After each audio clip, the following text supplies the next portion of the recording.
मैं भारत को भारतीयता की मान्यता के आधार पर फिर से खड़ा करना चाहता हूं, उस काम में लगा पानी नहीं पीने का, 1 तास नंतर या 1.5 तास नंतर पीने का। तत्काल कुछ पीने का है तो ताक या दूध या जूस। अब ये पूछ सकते हैं आप, ताक कभी पीने का, दूध कभी पीने का? ताक हमेशा दोपहर को पीना, दूध हमेशा रात्रि को पीना, और जूस हमेशा सकाळी। सकाळी जेवण नंतर ज्यूस पीने का, दुपारी जेवण नंतर ताक पीने की, रात्रि जेवण नंतर दूध पीने का। आप बोलेंगे ये क्या चक्कर है? सकाळी जूस, दोपहरी ताक और रात्रि को दूध। बात ऐसी है, हम जो भी कुछ पीते और खाते हैं, हमारे पोट में उसको हजम करने के लिए, पाचन करने के लिए कुछ रस की जरूरत पड़ती है, जिसको अंग्रेजी भाषा में एंजाइम्स कहते हैं। वो रस हमारे पोट में समय समय पर उत्पन्न होते हैं। ताक को पचाने के लिए, दही को पचाने के लिए जो रस चाहिए वो दोपहर को ही पोट में आता है ज्यादा। दूध को पचाने के लिए जो पाचक रस की जरूरत है वो सूर्यास्त के बाद ही पोट में पैदा होता है ज्यादा। और जूस को पचाने के लिए जिस पाचक रस की जरूरत है वो सकाळी सबसे जास्ती होता है। इसलिए नियम बना दिया गया, सकाळी जेवण नंतर जूस, दुपारी जेवण नंतर ताक, रात्रि जेवण नंतर दूध। समझ गए? अब आप ये, बहुत सारी आई और ताई यहां जो बैठी है वो ये कहेगी, हम तो हमारे बच्चों को सुबह सुबह दूध पिला के स्कूल भेजते हैं। आयुर्वेद कहता है कि सुबह का समय दूध पीने के लिए अच्छा नहीं है। सबसे अच्छा समय दूध पीने का है वो शाम को है। तो आप क्या पिलाएं सुबह सुबह बच्चों को? जूस पिलाइए, संतरे का रस पिलाइए, मौसमी का पिलाइए, द्राक्षी का पिलाइए, टमाटर का पिलाइए, गाजर का पिलाइए। कुछ नहीं है तो नींबू की शिकंजी ही पिला दीजिए, सबसे सस्ता। और जितने दिन ऊस खाने को मिलता है, जितने दिन, 3 महीने 4 महीने, तो सकाळी ऊस का रस जरूर पीने का, नाश्ता नंतर, जेवण नंतर। आप बोलेंगे इसमें क्या है? ये जो ऊस का रस है ये अद्भुत है। इसकी सबसे बड़ी विशेषता है कि इसमें भरपूर मात्रा में कैल्शियम है। और हमारे शरीर की ये जो हड्डियां होती हैं, इनको बनाने के लिए कैल्शियम सबसे जास्ती उपयोग में आता है। और जूस जो है, ऊस का रस, उसमें सबसे जास्ती कैल्शियम। फिर दूसरे नंबर पे सबसे जास्ती फास्फोरस है। कैल्शियम और फास्फोरस अगर किसी किसी रस में है तो वो तो सबसे अद्भुत है। इसलिए ऊस का रस जितने दिन मिले जरूर पीना। क्या क्या फायदा होगा? हड्डियां मजबूत होंगी, शरीर में चुस्ती फुर्ती रहेगी, ताकत बहुत ज्यादा आएगी। और मैं आपको 1-2 माहिती देता हूं। जो ऊस का रस पी सकते हैं सुबह सुबह, उनको जिंदगी में कभी भी काविड़ रोग नहीं हो सकता। काविड़ समझते हैं मराठी में? जॉन्डिस, आंखें पीली पीली हो जाती हैं, लघवी एकदम पीली आने लगती है, शरीर टूट जाता है, बिस्तर पे लेटना पड़ जाता है। और काविड़ की दुनिया में औषध नहीं है। एलोपैथी के किसी भी डॉक्टर से पूछेंगे, वो कहेगा काविड़ की औषध नहीं है, ये तो अपने आप ही ठीक होता है। डॉक्टर कहेगा आराम करो 20 दिवस, 25 दिवस, 30 दिवस। लेकिन इस काविड़ को होने नहीं देना, इसकी सबसे बड़ी ताकत है ऊस के रस में। तो ऊस का रस पिया सुबह सुबह, बहुत अच्छा होता है।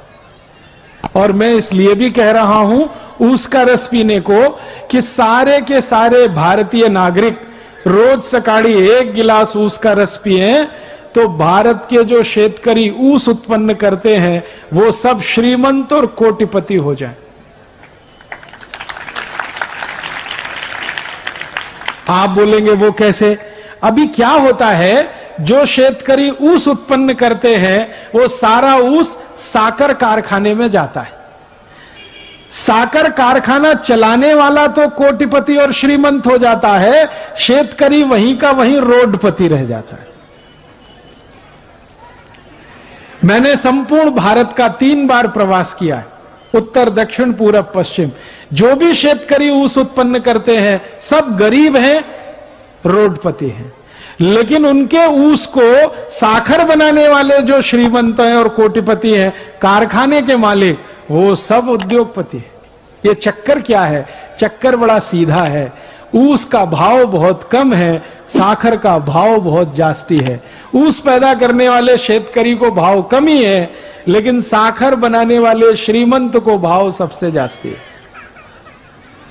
तो मेरा तो यह कहना है कि ऊस में से साखर बने, एक भी शेतकरी श्रीमंत नहीं हो सकता।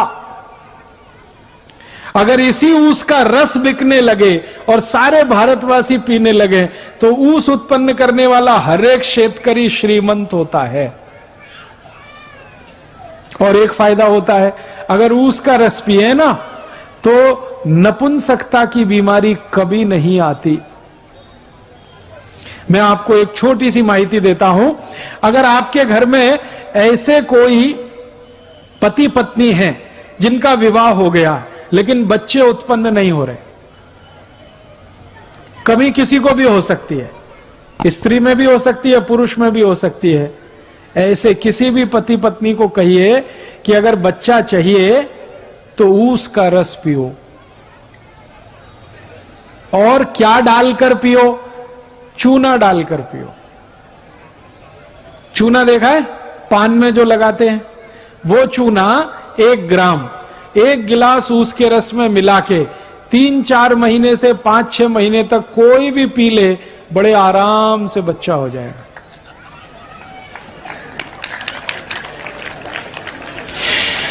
और ऐसी स्थिति में तो सबसे जल्दी बच्चा होगा जब पुरुष के वीर्य में शुक्राणुओं की कमी है और इस कारण से बच्चा नहीं हो रहा है। उनके लिए तो ये अचूक औषध है, ऊस का रस और थोड़ा सा चूना।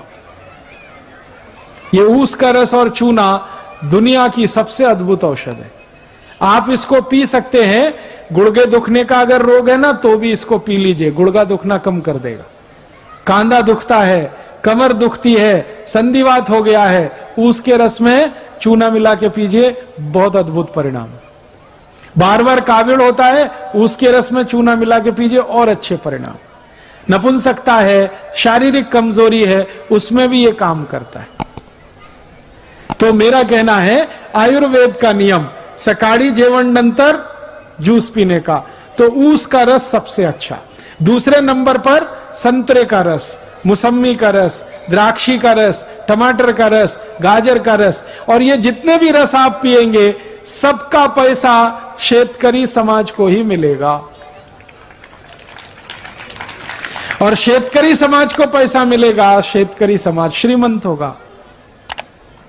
मेरी आपको एक छोटी सी विनंती है, कुछ और रस आते हैं हमारे देश में बोतल में बंद, वो कभी नहीं पीना, वो सब खतरनाक है। जैसे बोतल बंद, बाटली में बंद एक रस आता है पेप्सी कोला, एक है Coca Cola, Thums Up, Limca, Citra, Mirinda, mango Frooti, ये सब बाटली में बंद आते हैं ना, और पैकेट में भी बंद आते हैं। ये खराब है, इनको नहीं पीना, क्योंकि इनमें दम नहीं है। आप बोलेंगे क्या दम नहीं है? इनमें है क्या?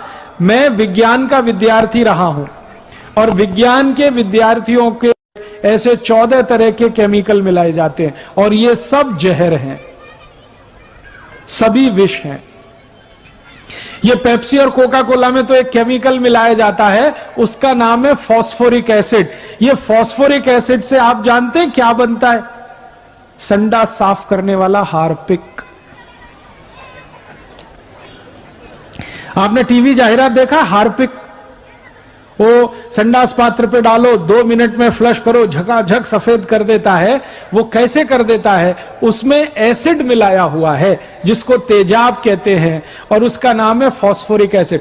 वही एसिड पेप्सी कोका कोला में भी मिलाया जाता है।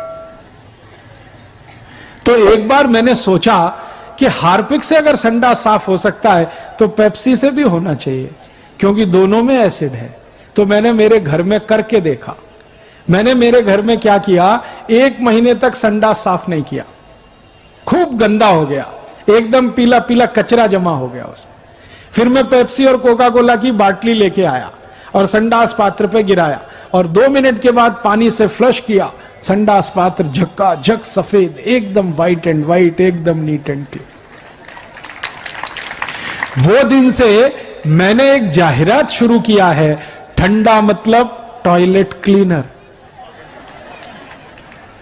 ठंडा मतलब कोका कोला नहीं है, ठंडा मतलब टॉयलेट क्लीनर। अब मुझे बड़ा दुख होता है कि पढ़े लिखे श्रीमंत लोग ये टॉयलेट क्लीनर गटागट पीते रहते हैं, जास्ती एजुकेटेड जास्ती पीते रहते हैं। Engineer, doctor, chartered accountant, manager, professor सब संडास साफ करने वाला पानी पी रहे। किसी के लग्न प्रसंग में जाते हैं ना तो फोकट में मिलता है तो 2-2, 3-3 बाटली गटकते, और पीने वाले घर में अकेले नहीं पीते, कोई मेहमान आ गया उसको भी पिलाते। एक तरफ कहते हैं अतिथि देवता होता है, देवताओं को ही संडास साफ करने का पानी पिलाते रहते। और कुछ अतिथि अपने घर में ऐसे आते हैं जो कहते हैं ठंडा लाओ, माने हमको संडास साफ करने का पानी पिलाओ। मेरी आपको हाथ जोड़कर विनती है, ये Pepsi, Coke, Thums Up, Limca, Citra नहीं पीना, क्योंकि इसमें एसिड है। वो एसिड पेट को जलाता है, एसिडिटी पैदा करता है। और सबसे तकलीफ की बात पता है क्या है? कि आप बाटली खरीदते हैं वो 10-12 रुपए की आती है, कारखाने में सिर्फ 70 पैसे की बनती है, वो 12 रुपए में आप खरीदते हैं। और ये पेप्सी, कोका कोला की बाटली विदेशी कंपनी की है, अमेरिका की कंपनी की है, वो भारत की नहीं है। तो आप अगर 12 रुपए की बाटली खरीदें, 70 पैसा खर्चा होता है, 11 रुपए 30 पैसे मुनाफा होता है परदेशी कंपनी को। उसमें से वो 1 रुपए 1.5 रुपए टैक्स का देके, फिर दुकानदार को 1-8 रुपए देके एक बाटली पर लगभग 8 से 8.5 रुपए कमा के अमेरिका ले जाते हैं। अगर एक बाटली पेप्सी कोला किसी ने पिया, 8 रुपए भारत देश का अमेरिका को दिया। 2 बाटली पिया 16 रुपए दिया, 3 बाटली पिया 24 रुपए दिया। दर वर्षी भारत में पेप्सी, कोका कोला की 700 कोटी बाटली बिकती है और दर वर्षी भारत देश का 5,700 कोटी रुपए अमेरिका जाता है। 5,700 कोटी रुपए इतनी बड़ी रकम है कि अगर इससे सोना खरीद लिया जाए तो बीड़ जिले के एक गांव की सड़क सोने से बन सकती है। इतनी बड़ी रकम हम अमेरिका को देते हैं, क्या पीकर? संडास साफ करने वाला पानी, Pepsi Cola, Coca Cola, Thums Up, Limca, Citra. तो मेरी आपको विनती है, नहीं पीना ये पेप्सी कोक। मैंने मेरे जीवन में यह देखा है कि जो पढ़े लिखे एजुकेटेड है ना, वो ही पीते हैं पेप्सी, कोका कोला। जो अनएजुकेटेड है, कभी पढ़ने के लिए नहीं गए, वो उसका ही रस पीते। इसका मतलब क्या है? अनएजुकेटेड है, इंटेलिजेंट है, और एजुकेटेड है, मोस्ट इडियट है। संडास साफ करने का पानी पी रहे हैं, दूसरों को भी पिला रहे हैं, देश का पैसा विदेश में भेज रहे हैं और शेतकरी समाज को गरीब बना रहे हैं। तो आयुर्वेद का नियम जो मैंने बता दिया उसको ध्यान रखना है। सकाळी जेवण नंतर ज्यूस पीना, दुपारी जेवण नंतर ताक पीना, रात्रि जेवण नंतर दूध पीना, जूस पीना तो सबसे अच्छा ऊस का, 2 नंबर पे संतरे, मौसमी, फिर उसके बाद गाजर, टमाटर, फिर जो भी फल मिले उसका। अभी दूसरा नियम, आयुर्वेद का दूसरा नियम, अष्टांग हृदयम का दूसरा नियम, पानी कैसे पीना। पहला नियम हो गया जेवण नंतर 1 तास के बाद पानी पीना। जेवण पूर्व पीना है तो 48 से 50 मिनट पहले पीना। जेवण मध्य पीना है तो 2 अन्न का भोजन अगर कर रहे हैं तो 1 अन्न खाने के बाद दूसरा खाने के पहले थोड़ा सा पीना। जेवण नंतर तत्काल कुछ पीना है तो दोपहरी ताक पीना है, सकाळी जूस पीना है, रात्रि को दूध पीना।